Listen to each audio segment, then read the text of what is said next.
If Shumka brought anything out in me at a very, very young age, it was, I need to be a part of it. I couldn't explain why, but all I knew is that it was about being on the stage and expressing through a medium that gave me the kind of freedom I've never had forever in my life. Because it seemed like this miraculous thing. I held it up there with the Royal Winnipeg and the National, and I got, who doesn't want to be a ballerina, right? So it was like, so my point shoes were now the red boots, and I wanted those red boots so bad. And all of a sudden, what it was represented even more to me. It was the values, it was being an ambassador, it was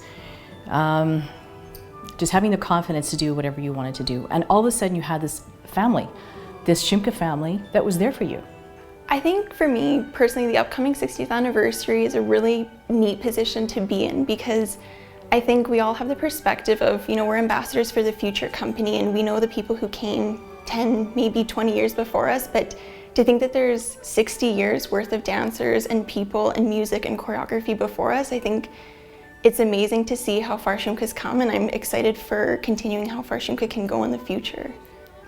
Because Shumka has evolved when I first came in contact with it in the early 1970s, and dealing with dance mainly as Ukrainian folklore.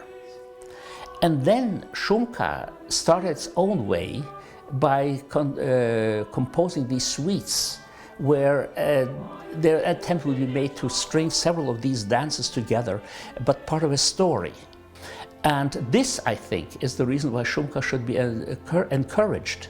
Never forget the background, never forget the roots of folklore, never forget Avramenko and that entire cohort of dancers of that early 20th century. But just as folk dance evolved into classical ballet and into modern ballet, I see this same process taking place within one generation almost in Shumka. We got in 92, 93, and just within 6 months of each other. I don't think we started dating till 94, and then got engaged and got married in 2000. Well, the tour was wonderful. We met lots of great friends and saw, you know, the countryside, and yeah, it was just some great camaraderie and great experience. Yeah. Well, Kaino was in grade 2 with the school, so he's been dancing for 3 years already. The twins are in beginner, going into grade 1 next year. Yeah, it's great to see them, even in a short amount of time, build their confidence and, you know, coordination and learn the culture. Learn the culture, of course. Yeah, certainly that's a priority for sure, and it's great to see them develop.